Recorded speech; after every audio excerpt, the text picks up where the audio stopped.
Ya, masih dalam Helmi Bicara dan tamu gue kali ini, gue sekali pakai gue nih. Karena ini tokoh istimewa, tokoh Betawi, kontroversi, tapi demen kita denger dia ngomong gitu. Berapi-api gitu. Usia mah kolonial gitu. Mas Ridwan. Yes. Apa kabar, Be? Alhamdulillah baik, Bung Helmi.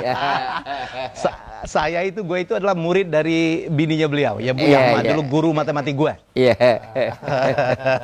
Aduh, luar biasa tokoh satu ini. Tetap laku loh. Padahal seumuran Babe, teman-teman seangkatan udah ngapain aja? Udah gosok batu cincin di rumahnya. Asa golok bukan? Asam urat barangkali Be. Iya, itulah nyiram kembang. Nyiram kembang. Itu aja. Babe masih sehat? Alhamdulillah Tuhan kasih. Umur lo 7? 77. 7, Masya Allah. Dan ingetannya gila ya? Iya, itu sebenarnya begini Bung Helmi ya. Soal itu pertama, orang nggak mau ya, biasakan kaki terbuka. Jalan pagi itu kaki terbuka, kata itu merangsang otak. Oh, ini apa nggak pakai sepatu, Nggak. pakai alas? Nggak. Oh, itu rutin Babe lakukan? Lakukan. Umur 77. Jadi dia merangsang otak. Gue bilang Babe ini gila nih, profesor, doktor dihajar loh. Itu kalau kemudian yang berikutnya adalah perbanyak konsumsi untuk kepala. Maksudnya? Jadi begini ya, nggak boleh kepala kita ngaso. Jadi kalau saya lihat tukang rokok itu ngisi teka-teki silang, saya senang. Karena kepalanya itu ngisi. Ya? Harus. Nanti dia akan merangsang. Itu ngurangin pikun, ngurangin stroke. Oh iya. Karena begini ya teorinya, kayak Einstein itu kan sel-sel otaknya ada 2 juta. Kepake 500.000. Ya kan? Kalau sel otak kepake, itu dia mati juga. Kalau nggak kepake, dia mati menimbulkan cairan. Katanya otak orang Indonesia lebih mahal dari Einstein ya, Be? Iya, karena banyak yang nggak kepake. Jadi kalau sel kondisinya lebih bagus ya? Sel otaknya kepake ya, itu bagus. Dalam bahasa Islam yang udah nggak digunakan lagi afiat. Ya. Menimbulkan afiat. Nah, sel otak, kalau otak itu kepake, selnya mati, menimbulkan afiat. Kalau nggak kepake, menimbulkan cairan yang menyumpat jalan darah ke otak. Itu aja intinya. Jadi bukan karena jarang dipakai, kondisinya barang second lebih mahal bukan ya, Be? Oh iya, kalau jarang dipakai kayak itu kan batu cincin. Batu cincin. Wah. Ini yang gue demen dari Babe. Kita Betawi banget. Be, gue ada kuis nih, Be. Jadi ada 2 pilihan, nanti Babe tinggal milih A atau B. Gak boleh lama mikirnya. Be, Babe itu budayawan apa ahli sejarah? Milih satu, Be. Yang mana yang lebih suka? Yang Babe lebih pilih. Budayawan atau ahli sejarah? Iya, budayawan aja deh. Budayawan. Oke. Kemudian Buya Hamka atau Mara Rusli? Oh, Buya Hamka. Buya Hamka. Babe itu politisi atau pengamat? Masih politisi. Masih politisi, walaupun banyak jadi pengamat sekarang ya. Oke. Universitas Indonesia atau Pajajaran? Universitas Indonesia. Oke, karena Babe tamat di situ. Tamat di situ. Oke. Kemudian Rocky Gerung atau Rizal Ramli? Rocky Gerung. Sama-sama UI. Oh, sama-sama UI. Gak fair nih. Bukan ngelihat apa aja. Kan kenapa Babe selain karena Rocky Gerung UI? Kita bicara konten ya. Saya lihat Rizal banyak pengulangan. Oh. Dari zaman SBY itu aja materi. Karena mungkin munculnya lebih dulu, Be. Kontennya itu aja. Kalau Rocky, ya dia cukup segar di dalam menghidangkan. Tapi Rizal Ramli kan doktor beneran, Be. Nggak ukuran ya. Nggak ukuran ya. Babe sekolahnya sampai apa?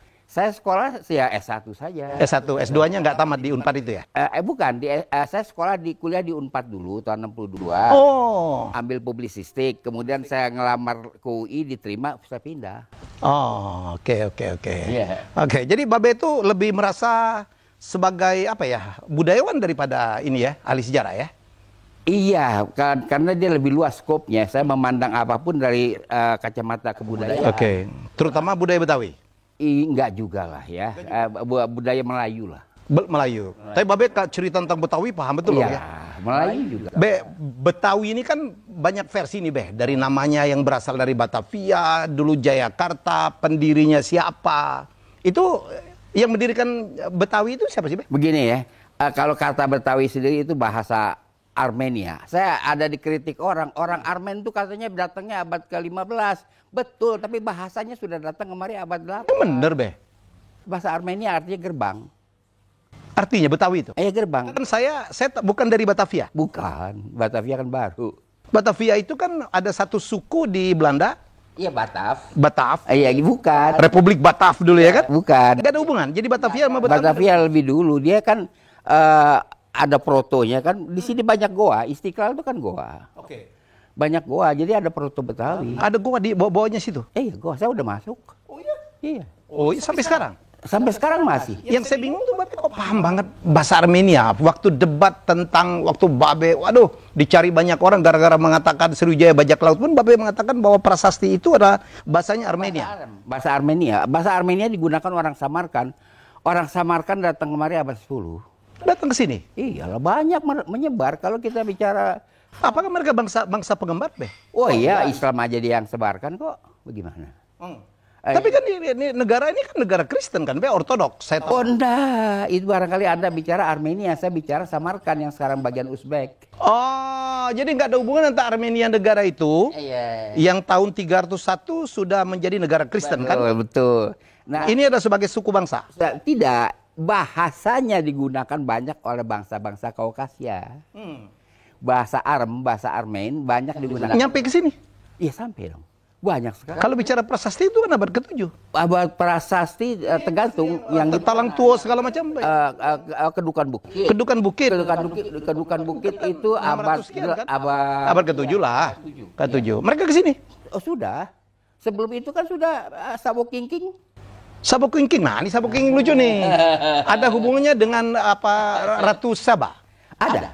Itu Ratu Saba yang dinikahin oleh Nabi Sulaiman? Bukan. Itu yang di Yemen. Itu Yemen Selatan? Yemen Selatan. Ini Queen of Sheba yang di Aksum, Ethiopia. Lain lagi? Lain. Lain. Itu kita nggak singgung yang di Yemen. Yang di Queen of Sheba yang di Aksum itu diteliti oleh Giovanni, peneliti abad ke-15 dari Italia. Juga oleh Raffles. Perjalanan dia masuk ke Sipiro dulu kan. Masuk ke Sipiro? Iya, karena ada emas. Oke. Batang Sipiro itu ada emas. Kalau ada istilah biblikal opir, itu kan balikan dari piro. Opir. Balik-balik. Iya, karena dulu kalau tempat ada emas itu namanya disamarkan, disarukan namanya. Opir.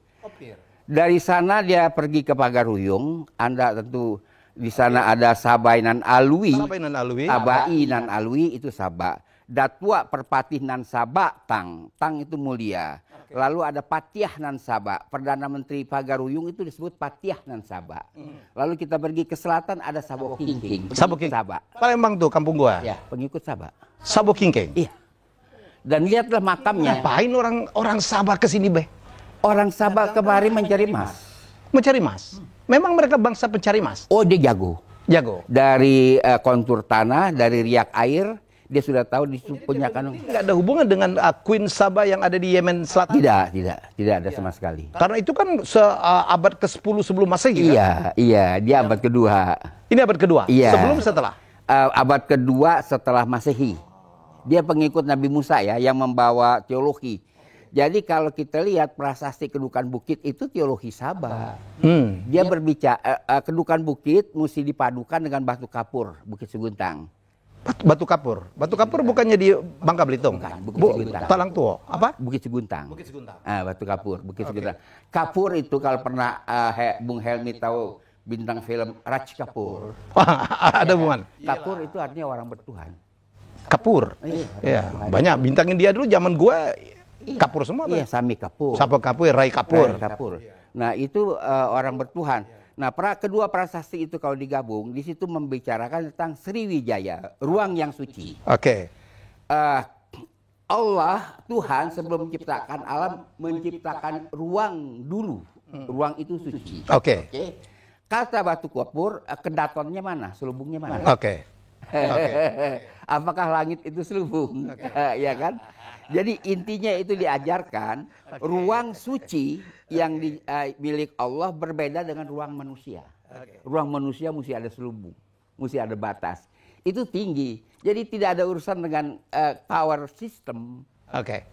Kita lompat dulu, nanti kita akan ngomong habis-habis tentang Sriwijaya ya. Ya, oke. Gue itu cuma mau tanya tentang tadi Betawi udah, Be. Kalau legenda Betawi itu, pitung itu beneran ada ya, Be? Dia ada, tapi tidak seperti yang diceritakan. Kalau yang kita dengar cerita orang, itu pitung ada 7 biji. 7 orang? 7 orang lah, kalau orang Betawi bilang 7 biji. Saya bilang mestinya 8 biji, 1 biji lagi kemana? Jadi udah nggak, ceritanya tuh udah nggak karuan. Kalau kita bicara sejarah, mesti ada rujukan. Rujukan saya adalah Margaret van Til yang melakukan penelitian dari surat-surat kabar yang terbit bahwa pitung berperistiwa 1886. Yaitu di sebuah jembatan di Bandengan. Jembatan itu sampai sekarang disebut jembatan pitung. Jembatan itu jembatan satu badan. Kalau dalam jembatan satu badan, etikanya yang masuk lebih dulu, yang sana nunggu. Ya, yang mana masuk dulu, yang sana nunggu. Nunggu, oke. Ini dia masuk, jagoan Cina dari Glodok masuk. Oke. Dari situ dia berkelahi, ditebang Mas Pitung. Oh, Pitung. Oke. Kemudian dia dicari, ditangkap, di pengadilan nggak ada yang berani jadi saksi. Akhirnya dia hukuman badan, ditahan di Bukit Duri, itu penjara Bukit Duri Mester. Dari sana dia korespondensi, jadi pitung itu literer, dia bisa baca tulis. Korespondensi itu ditemukan oleh Margaret van Til bahwa famili dia yang namanya Ji, bukan jagoan, pedagang di Pasar Palmerah itu dibunuh, ya kan? Dibunuh oleh Demang. Dia keluar dari penjara, dia bunuh ke Demang pakai pistol. Itu benar nggak dibunuh pakai yang peluru emas itu? Oh nanti. Itu nanti. Ini dia bunuh si Demang dulu pakai pistol. Oh Demang dulu. Ji-nya bunuh. Yang membunuh Ji adalah Demang Kebayoran. Si Demang Kebayoran ini dibunuh oleh Pitung dengan pistol. Oke. Kemudian Pitung sejak itu buronan. Ketangkap dia 1894 di Pondok Kopi, Kalimalang. Nah di situ memang pengakuan dari South Heine, komandan polisi yang memimpin penangkapan Pitung. Dia Pitung ditembak 4 peluru. 3 peluru biasa, 1 emas. Oh, itu benar. Tapi nggak mati. Nggak mati pada waktu itu. Nggak mati seketika di situ. Dibawa dengan ambulans. Jadi sepanjang dari ambulans ke hospital militer yang sekarang RSPAD, ya kan? Dia itu menyanyi terus. Dia menyanyi terus, dibentak sama South Heine. Dia bilang kamu itu harusnya minta permintaan terakhir mau apa. Lalu dia minta tuak ya, air nira sama es, nggak sempat habis itu dia mati. Itu saja. Mati di jalan. Yang film itu kan dimainkan oleh Diki Zulkarnain, GI-nya Sandi Suhardi Hasan. Itu kira-kira ceritanya betul nggak? Ngawur sama sekali. Inilah yang bisa kita pegang. Kita nggak punya bahan lain lagi kecuali Margaret van Til. Sampai di sana aja 8 tahun saja. Kita tidak tahu dia datang dari mana. Kalau dia literer gitu, mestinya dari Kampung Gusti. Kampung Gusti itu dekat Teluk Gong, Jakarta Barat. Mestinya di situ kan Kampung Gusti. Jadi dulu Betawi itu banyak di sana, Be. Iya, karena dekat-dekat ke lautan ya. Dekat dengan zona ekonomi. Bandar Sunda Kelapa kan zona ekonomi. Iya. Jadi di situ dulu Jakarta berawalnya ya. Nah, masuk akal. Marunda segala macam di sana ya. Iya, saya sekalianan Anda bicara Jakarta. Kami nggak kenal itu dalam sejarah Jakarta. Pangeran Jayakarta? Nggak kami kenal. Oh iya? Karena begini ya. Loh ini bukannya tokoh sejarah, Be? Abang itu. Jarinya kemana saya? Aduh, Babe harus tanggung jawab lo bilang pangeran. Nggak ada. Fiktif. Ada artinya pangeran yang dalam arti kata yang dia artikan sebagai memerintah kota Jakarta nggak pernah ada. Kalau ada orang mengaku pangeran Jakarta, itu bisa saja. Di jabatan ya? Nggak ada, kita pangeran nggak ada. Orang Jakarta kan zona ekonomi. Sama dengan Lampung. Lampung kan nggak ada kerajaan di selatan ya. Bandar Lampung itu zona ekonomi. Oke, Bandar Lampung, bandar. Zona ekonomi, kita kan juga bandar namanya. Iya, Bandar Jakarta ya. Bandar Jakarta. Itu jalannya gede banget loh, Be, di kota, Be. Gua dulu tinggal deket-deket situ tuh Pangeran Jaya. Iya, orang kita tuh demen yang mistik-mistik gimana? Di mana mistiknya? Lah orangnya kagak punya, nggak pernah punya jabatan apa-apa di sini. Kok dikasih pangkat? Itu kan dibantah oleh Van der Zee, kawannya Husni Tamrin. Dia nggak percaya itu pangeran. Itu. Kalau kita lihat busananya itu orang Sri Lanka. Kalau Falatehan? Apalagi itu kan disebut Fatehila. Fatehila itu? Iya, dia membakar. Itu tokonya ada dong. Orangnya ada, tapi bukan orang yang diherokan. Gitu. Bukan diherokan sebagai pendiri. Iya, apalagi pendiri. Dia membakar. Membakar pasar pisang di Jalan Kunir. Area pembakaran sampai sekarang masih ada. Dia membakar. Ini sama nggak Fatehila itu dengan Sunan Gunung Jati, Be? Sunan nggak tahu saya karena dia kan katanya dimakam di sana. Di Cirebon. Di Cirebon katanya. Dia tapi kan dia dihajar oleh begini, Bung Helmi. Semua bandar itu punya pasukan. Punya ya, yang awal lah ya, yang jaga lah ya. Ada tentara. Dan ada kepalanya. Oh, ada. Itu cuma dia nggak ada. Bandar Jakarta siapa? Bandar Jakarta Waitem namanya pada zaman itu. Itu yang golok ini, Be. Iya. Bapak bikin bukunya kan? Iya, bikin buku dan dia dimakam di Wanasaba di Wonosobo. Wanasaba Sumedang. Oh, bukan ya ini. Wanayasa Sumedang. Dia makam Kan di situ. gue baca juga katanya Wonosobo itu ada hubungan dengan Sabah katanya ya. Iya. Jadi kita lanjutkan lagi Bung Helmi. Jadi kita Waitem. Itu Waitem yang sikat dia karena dia membakar. Ini Betawi. Waitem. Tidak, Waitem itu orang Sumatera, Pagaruyung. Oh, orang Awak tuh. Orang Awak lah. Orang Pagaruyung lantas dia ke Malaka. Ketika ada perjanjian Portugis dengan kami Bandar Kalapa, dia terlibat. Gitu. Dia terlibat. Terus dia stay di sini. Stay di sini. Jadi kepala gengnya lah. Tidak, Sabandar dia. Sabandar. Sabandar. Oh, itu jabatan resmi dong, Be? Iya, dia eksis loh. Dia punya nama ada di dalam perjanjian Portugis. Kalau menurut Babe pendiri Jakarta itu siapa sih, Be?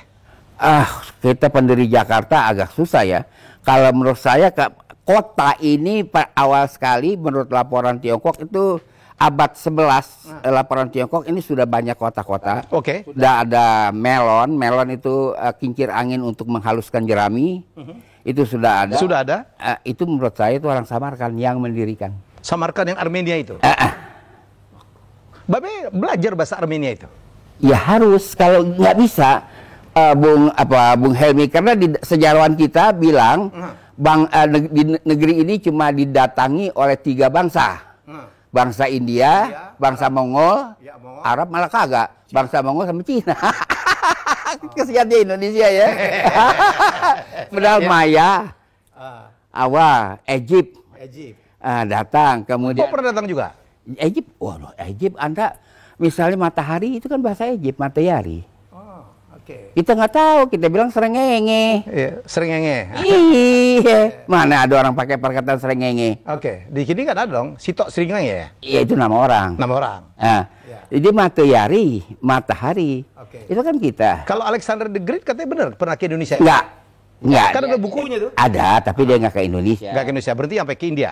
Iya, sampai situ aja. Babe, kalau ketemu sama gue, untung gue suka sejarah nih, Be. Iya, bagus. Jadi itu kita, karena Anda akan umur panjang. Oh gitu ya, kalau karena ini main terus. Memori bekerja, gimnastik otak, ya kan? Diskursus di kepala berjalan terus. Sebelum gue lompat tentang bangsa mana sih yang menyebarkan Islam ke Indonesia, gue mau tanya, Jampang itu ada nggak, Be, orangnya, Be? Dia ada, tapi dia tukang makan bini orang. Ini yang harus kita bereskan. Itu ada laporannya di majalah Pancawarna. Dia dihukum mati 1918 di depan penjara, di depan kantor polisi Serpong. Ketika dia mati, digantung, penonton banyak. Selalu kalau ada eksekusi itu boleh ditonton. Polisi umumkan bahwa si Jampang udah mati. Tepuk tangan penonton. Oh, malah senang. Iya. Anda lihat lagu Gambang. Tapi dia legenda banget, kayak pahlawan di Betawi ya, Be? Enggak ada, kita ambil Gambang. Kalau itu dia legenda. Musik Gambang Kromong. Oh, itu mencela betul gak si Jampang? Lucu-lucuan. Beda sama Pitung ya. Kalau Pitung masih ada penghormatan orang. Kalau Jampang nggak ada.